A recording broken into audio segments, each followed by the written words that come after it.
Why don't you tell me a little bit about beers and cameras?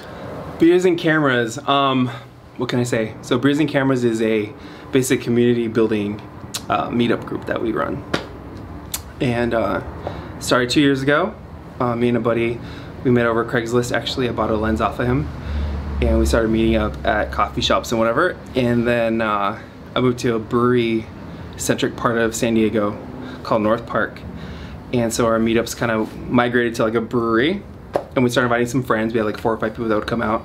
We just geek out over cameras and meet other like-minded photographers. And then I decided to put on Instagram. And once I did that, we got new people, new faces, and kind of just went from there. Right on. So for today's meet, with the kind of the watch fam side of it, tell me about that and how that kind of ties in. So watches have been kind of a big part of my life as far as growing up, ever since I was 13, or younger than 13, but I'll say 13 because I know I got a watch when I was 13 from my father as a 13 birthday gift. But and it's something I kind of haven't been into, kind of something that you're into but you haven't really paid much attention to. You know, something that you're always like passionate about but you feel like you don't have the time, or you've kind of like directed your energy somewhere else. And recently I kind of picked it up again, especially when I heard I was gonna have another child.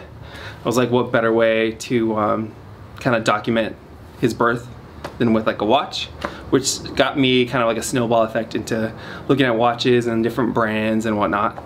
And that's when I discovered Notice Watches, and they posted up about coming to San Diego. So we had our first little get together at North Park Brewery. Cool. Can you tell us a little about the watch you have on your wrist right now? It's a Sarb, Seiko Sarb. So I'm a family man, so I don't have like a huge budget for crazy cool watches, but this is actually a really crazy cool watch, I think, and it comes in under 400 bucks or so. And it's a Seiko watch, and I have a few Seiko watches. This one in particular is pretty much like a everyday watch. It's dressy enough to go to work in, and it's also, I think, casual enough to kind of dress up a casual attire without going overboard. So cool. I think it's like, if I had to pick one watch to wear every day, or one watch that I can have for the rest of my life, I think it'd probably be this one. Nice.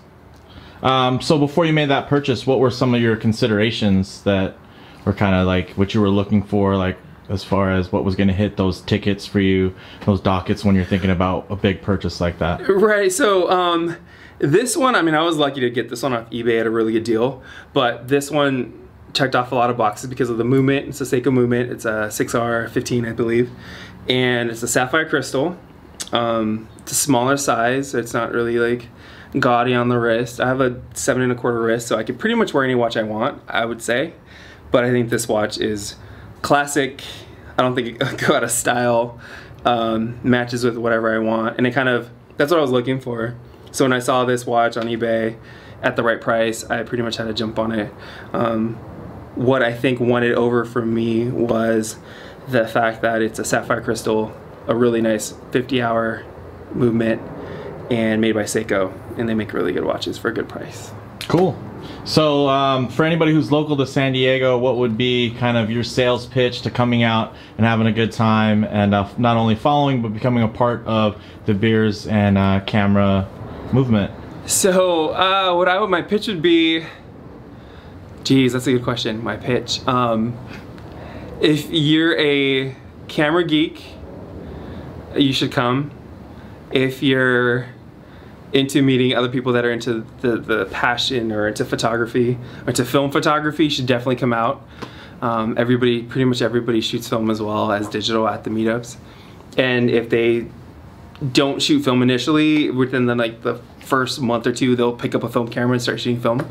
So film photographers and mirrorless camera shooters, that's usually who we have at our meetups. Cool. So do you think there's kind of a parallel between like shooting film and mechanical watches, how those are kind of like the niche, almost like a luxury kind of part of the segment, I think that's kind of catching on right now? Right, so I think that if you appreciate a well-made mirrorless camera, or a camera in general, or a well-made lens, you also will kind of gravitate to appreciating a well-made watch or a well-made knife or well-made, just well-made things. You appreciate that. So I think you spend a lot of money on a lens because of the way it's built and the character that it provides your images, and you spend a lot of money on a watch because of the way it's built and the look and the way it looks on your wrist and the way it makes you feel when you look down on your wrist.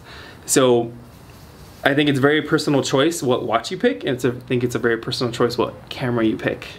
So I think they really do go hand in hand. Cool. Awesome. Thanks, boss.